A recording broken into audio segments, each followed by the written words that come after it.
Assalamualaikum. You are listening Muhammad Hashmi and welcome to MH Computer Academy. So guys, if you like my work, you can help me continue teaching by clicking the like button, by leaving a comment and sharing this video with your friends. And now let's move to our today's topic. For loop in C++ with examples. So first of all, we will discuss about the definition of the loop. So a loop is used for executing a block of the statements repeatedly until a particular condition is satisfied. कि आपकी जो loop होती है ये तब तक आपकी loop statements को ब्लॉक ऑफ स्टेटमेंट्स को रिपीटेडली एग्जीक्यूट करती रहती है जब तक आपकी गिवन कंडीशन सेटिस्फाई नहीं हो जाती.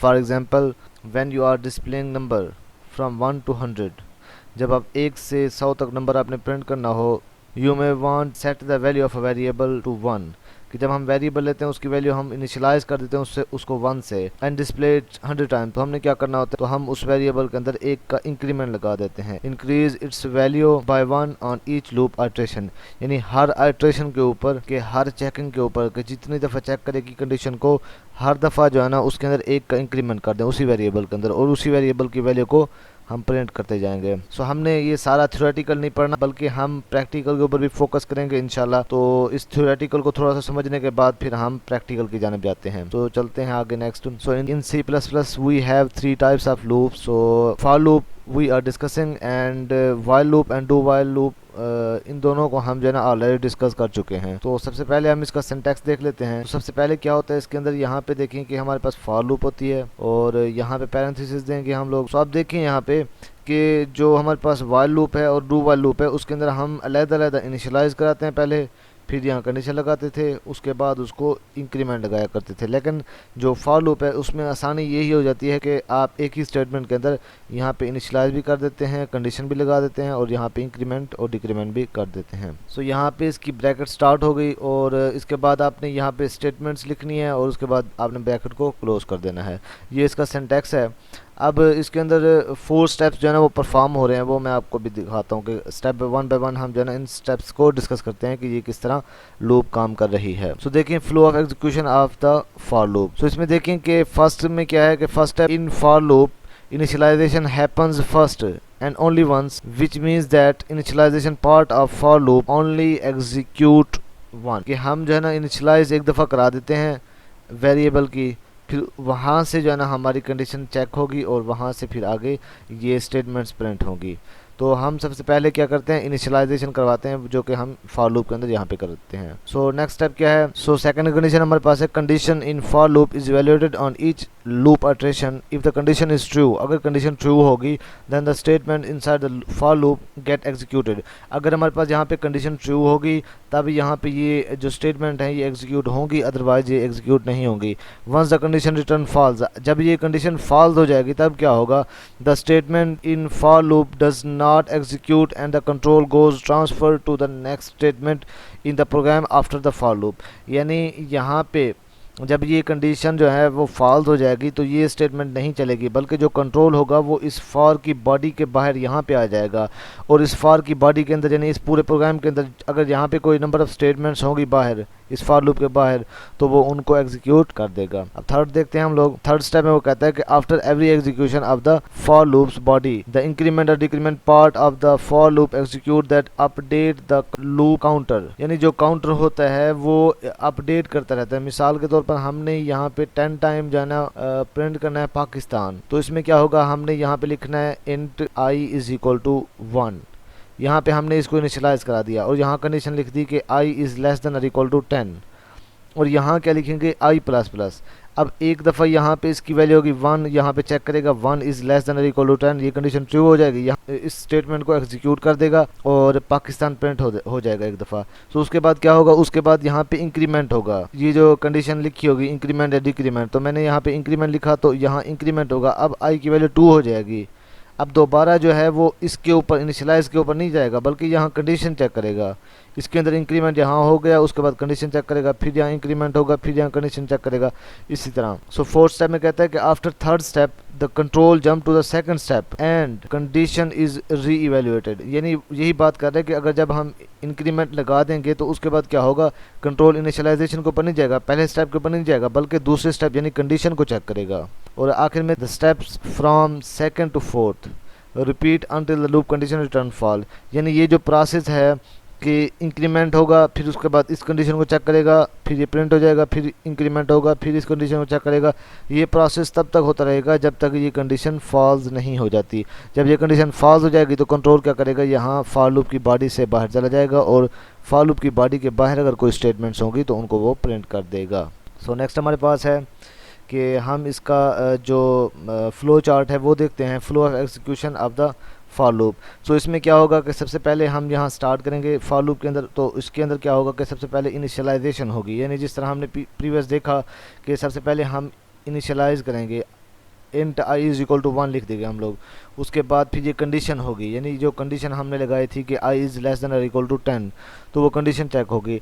अब अगर कंडीशन हो जाती ट्रू तो जो हमने लिखा था कि सी आउट कर दे क्या पाकिस्तान, हमने जहाँ जो लिखा था स्टेटमेंट के अंदर के सी आउट में हमें शो करा दे कि पाकिस्तान, तो वो पाकिस्तान शो करा देगा। उसके बाद क्या होगा, अपडेट काउंटर, कि जो हमने वेरिएबल लिया था i की वैल्यू अब क्या हो जाएगी 2।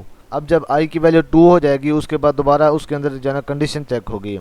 अब 2 इज़ लेस देन और इक्वल टू 10, ये कंडीशन ट्रू हो जाएगी। फिर उसके बाद पाकिस्तान प्रिंट करेगा, फिर यहाँ पे अपडेट होगी i की वैल्यू अब हो जाएगी 3 इज़ लेस देन और इक्वल टू 10।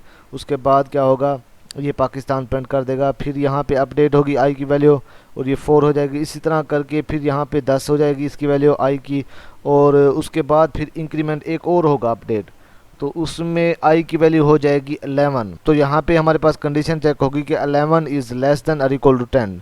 अब इस पॉइंट के ऊपर आकर इसकी जो कंडीशन है वो फॉल्स हो जाएगी और ये क्या करेगा, ये यहाँ प्रोग्राम हमारा स्टॉप हो जाएगा। यानी ये जो लूप है फॉर लूप, ये हमारी स्टॉप हो जाएगी और जो कंट्रोल है ये फॉर लूप के बाहर चला जाएगा।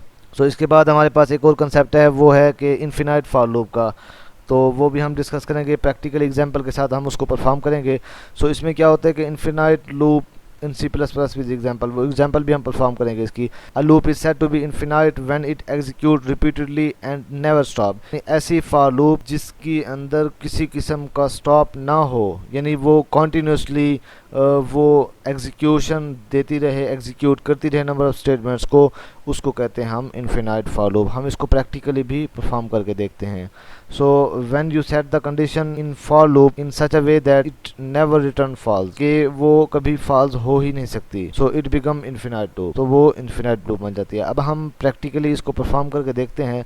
तो उसके लिए सबसे पहले हम डेव C++ सॉफ्टवेयर को ओपन कर लेंगे, जो कि हमारे पास IDE है। सो गाइस, हमने डेव C++ को ओपन कर लिया। अब हम एक न्यू फाइल क्रिएट करते हैं और इसका जो सिंटैक्स है, स्ट्रक्चर है प्रोग्राम का, वो हम यहाँ पे लिख लेते हैं। सो गाइस, हमने इसका सिंटैक्स लिख लिया, स्ट्रक्चर लिख लिया।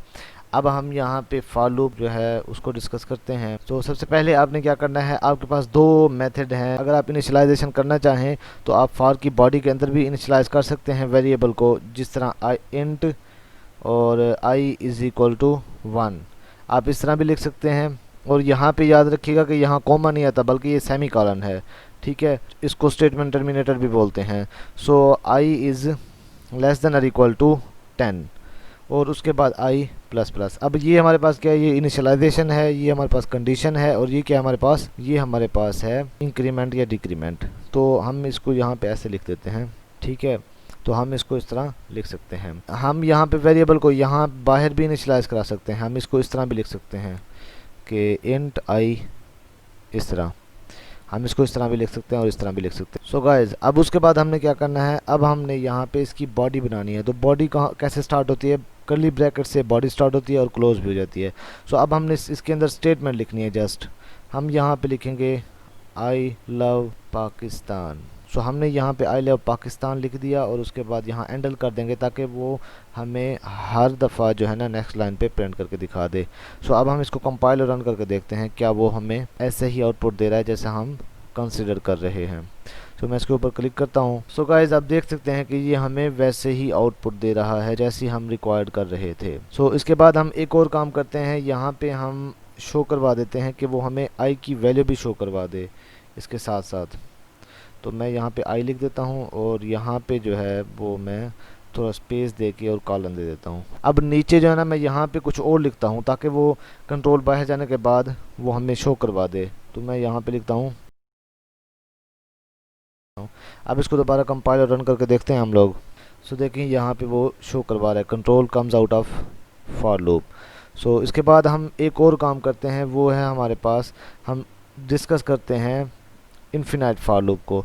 तो इन्फिनाइट फॉर लूप क्या होता है कि वो कंडीशन कभी फॉल्स हो ही ना और वो स्टेटमेंट्स को एग्जीक्यूट करती रहे आउटपुट हमें शो करवाती रहे। तो उसके लिए क्या करना होगा, देखें यहाँ पे i इज़ इक्वल टू 1 है और यहाँ पे i की वैल्यू इंक्रीमेंट हो रही है और 10 तक जा रही है। अगर मैं i की वैल्यू को डिक्रीमेंट करता जाऊँ तो फिर तो हमेशा कंडीशन ट्रू होगी और जितने डिक्रीमेंट में यानी जो माइनस के अंदर जितने भी नंबर होंगे जो वो चलते रहेंगे और जब तक वो चलते रहेंगे ये कंडीशन हमारे पास ट्रू होती रहेगी। तो हम क्या करेंगे, हम यहाँ सिर्फ एक काम करेंगे, हम आई की वैल्यू के अंदर माइनस माइनस लगा देंगे। सो इससे क्या होगा, आई की वैल्यू ये फिर कम हो जाएगी, ज़ीरो हो जाएगी, ज़ीरो से फिर क्या हो जाएगी -1 -2 -3 -4, इस तरह ये कम होती रहेगी। तो अब हम इसको कंपाइल और एग्जीक्यूट करके देखते हैं कि इसकी आउटपुट क्या है हमारे पास। सो देखें आप कि ये हमारे पास कंटिन्यूसली ये प्रिंट करता चला जा रहा है। ये नंबर ऑफ काउंटर देखें, ये काउंटिंग हो रहा है कि 6000 दफ़ा जो है ना ये प्रिंट हो चुका है। अब ये स्क्रॉल यहाँ से नीचे नीचे की तरफ जा रहा है। सो गाइज़ मैं उम्मीद करता हूँ कि ये वीडियो आपको पसंद आई होगी और अगर ये वीडियो आपको पसंद आई है तो इसे लाइक करें और मेरे इस यूट्यूब चैनल के ऊपर C++ लैंग्वेज के हवाले से पूरी एक प्लेलिस्ट बनी हुई है, तो आप वहाँ से C++ लैंग्वेज के कंसेप्ट को अंडरस्टैंड कर सकते हैं। तो गाइज़ नेक्स्ट वीडियो तक अपना ख्याल रखिएगा। Take care. अस्सलाम वालेकुम वरहमतुल्लाहि वबरकातुहू।